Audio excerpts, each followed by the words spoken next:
कहानी की शुरुआत में हमें एक जंगल का सीन दिखाया जाता है जहां टाइलर नाम का एक आदमी अपनी कार रोकता है और अपनी गर्लफ्रेंड नटालिया को बाहर आने के लिए कहता है, जिसके बाद वो कार से बाहर आ जाती है। ये लोग यहाँ वेकेशन पर आए होते हैं और ये इस जंगल में कुछ दिन साथ बिताने वाले हैं। इसके बाद ये अपना सामान लेकर जंगल में आगे की ओर जाने लगते हैं और जंगल के ब्यूटीफुल वातावरण की पिक्चर्स लेने लगते हैं। फिर ये वहाँ अपना कैंप लगाते हैं ताकि रात होने पर ये वहाँ आराम से सो सके। खैर इसके बाद ये दोनों एक वाटरफॉल के पास जाते हैं जहाँ का नजारा देखने में बहुत ही ज्यादा सुंदर लग रहा था। टाइलर भी सुंदर नजारे का फायदा उठाता है और अपनी पॉकेट से हीरे की रिंग निकालकर नटालिया को शादी के लिए प्रपोज कर देता है, जिसे सुनकर नटालिया भावुक हो जाती है और उसे शादी के लिए हाँ कर देती है। और फाइनली अब ये दोनों जल्द ही शादी करने वाले हैं। इसके बाद रात को ये दोनों अपने कैंप के पास जाते हैं और टाइलर अपने कैंप के चारों ओर एक वायर लगा देता है और उसमें घंटी बांध देता है ताकि कोई भी जंगली जानवर यदि उन पर अटैक करने आए तो उन्हें पता चल जाए और वह अपना बचाव कर सके। इसके बाद ये कैंप में सोने के लिए चले जाते हैं। तभी रात को इन्हें किसी भयानक जानवर की आवाज आने लगती है,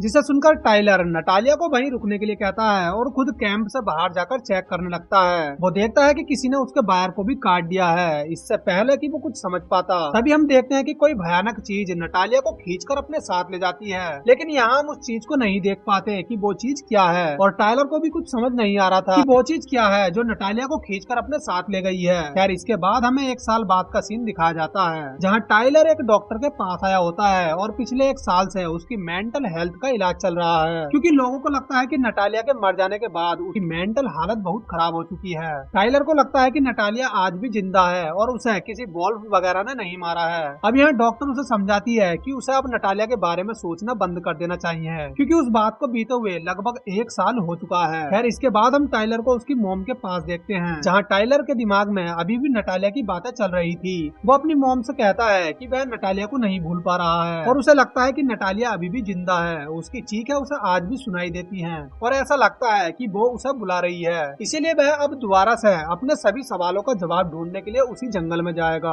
अब यहाँ टाइलर की मॉम उसका दर्द समझती है और उसे जंगल में जाने की अनुमति दे देती है। इसके बाद टाइलर अपने कैमरे को चेक करने लगता है और उस दिन की फोटो देखने लगता है जिस दिन नटालिया वहाँ से गायब हुई थी। इसी दौरान उसे एक फोटो से पता चलता है कि उस दिन उनके ऊपर एक वॉल्फ नजर रख रहा था और हो न हो नटालिया को भी वही लेकर गया था। अब इसके बाद टाइलर एक मैप निकालता है और उन सभी जगह को मार्क कर लेता है जहाँ जहाँ ये लोग उस दिन जंगल में घूमने गए थे। अब इसके बाद टाइलर अपना कुछ जरूरी सामान पैक करके उस जंगल में निकल जाता है और थोड़ी दूर आगे चलने पर टाइलर को उस जंगल में वॉल्फ के पैरों के निशान दिखाई देते हैं, जिसे देख वह समझ जाता है कि वह जानवर यही कहीं है। खैर इसके बाद वह एक झरने के पास जाता है और वहाँ से पानी भरने लगता है। इसी दौरान वह जानवर उसके पीछे से होकर गुजरता है, जिसे देख ये उसके पीछे जाने लगता है, लेकिन वह जानवर अब वहाँ से गायब हो चुका था। लेकिन टाइलर को भी समझ आ चुका था कि वह जानवर भी उस पर नजर रख रहा है। खैर अब रात हो जाती है और टाइलर अपनी कार में ही सो जाता है। तभी कोई उसकी कार पर अटैक कर देता है और उसके कार के शीशे को भी तोड़ देता है। ये देख टाइलर भी उसी दिशा में गोली चलाने लगता है। इसी दौरान वहाँ एक आदमी आता है, जिसे देख टाइलर रुक जाता है और वह आदमी उसे बताता है कि मेरा नाम एली है, मैंने तुम्हारी गोलियों की आवाज सुनी थी इसीलिए मैं यहाँ आया हूँ। एली एक शिकारी होता है। अब यहाँ एली टाइलर से कहता है कि उसका कैंप पास में ही है, अगर वह चाहे तो उसके कैंप में रुक सकता है, क्योंकि टाइलर का इस जंगल में अकेला रहना उसके लिए खतरनाक हो सकता है। अब ये सुनकर टाइलर उसके कैंप के पास चला जाता है। यहाँ टाइलर एली को अपनी और नटालिया की सारी घटना बताता है, जिस पर एली कहता है कि उसने उस घटना के बारे में अखबार में ही पढ़ा था, इसीलिए उसने टाइलर को देखते ही पहचान लिया था। एली यहाँ टाइलर को बताता है कि नटालिया के अलावा भी यहाँ से बहुत सारी लड़कियां गायब हो चुकी हैं, जिसके बारे में ना तो आज तक किसी अखबार में छपा है और ना ही किसी ने उनकी गायब होने की रिपोर्ट वगैरह लिखवाई है। और पिछले कुछ सालों से शिकारियों ने भी इस जंगल में आना बंद कर दिया है, जबकि पहले गवर्नमेंट खुद यहाँ शिकारियों को भेजती थी, जिससे सरकार को भी लाभ होता था। सरकार जरूर लोगों से कुछ छुपा रही है। अब यहाँ टाइलर कहता है कि हमें इसी चीज का जवाब ढूंढना है कि सरकार हमसे क्या छुपा रही है और वह चीज क्या है जो लोगों को मार रही है। खैर अब इसके बाद ये दोनों अपनी अपनी राइफल लेकर उस जानवर की खोज में आगे की ओर निकल जाते हैं। तभी टाइलर को एक पेड़ पर एक कंकाल लटका हुआ दिखाई देता है, जिस पर कई सारे तंत्र मंत्र वगैरह फूके गए थे। तब यहाँ एली उसे बताता है कि ये कंकाल यहाँ सालों से लटका हुआ है और कोई भी इस कंकाल से आगे नहीं जाता, क्योंकि इससे आगे जाना बहुत ज्यादा खतरनाक है और जो भी इससे आगे जाता है वह जानवर यानी दानव उन्हें मार कर खा जाता है। खैर थोड़ी दूर आगे चलने पर टाइलर को कुछ दिखाई देता है, जिसे देख वह उसके पीछे पीछे भागने लगता है। एली भी उसके पीछे आता है। इसी दौरान टाइलर एक गड्ढे में गिर जाता है जहाँ बहुत सारे कंकाल पड़े हुए थे। एली उसे वहाँ से बाहर आने के लिए कहता है। तब टाइलर जल्दी से उठकर खड़ा हो जाता है और आसपास का नजारा देखिए दोनों समझ जाते हैं कि वह जानवर जिन लोगों को भी खाता है तब वह उनके कंकाल को इसी जगह लाकर डाल देता है। अब ये लोग बात कर ही रहे होते हैं तभी वह दानव एली के ऊपर पत्थर से अटैक कर देता है। ये देख टाइलर उस दिशा में गोली चला देता है, लेकिन तब तक वह दानव वहाँ से भाग चुका था। अब पत्थर लगने की वजह से एली का पैर टूट चुका था, जिस वजह से वह चल भी नहीं पा रहा था। लेकिन जैसे तैसे करके टाइलर उसे एक सेफ जगह पर ले आता है और उसके पैर को चेक करने लगता है। उसका पैर बुरी तरह से जख्मी हो चुका था। टाइलर के बैग में कुछ मेडिसिन रखी थी जिससे वह एली का उपचार कर सकता है, इसीलिए टाइलर जल्दी से अपना बैग लेने के लिए जाता है। इस दौरान रास्ते में उसे वही रिंग मिलती है जो उसने नटालिया को पहनाई थी। ये देख टाइलर भावुक हो जाता है और नटालिया को याद करने लगता है। इसी दौरान वह दानव उसके पीछे आ जाता है, जिसे देख वह दानव से बचता हुआ सीधा एली की तरफ भागता है, क्योंकि एली वहाँ अकेला था और उसे भी उस दानव से खतरा हो सकता था।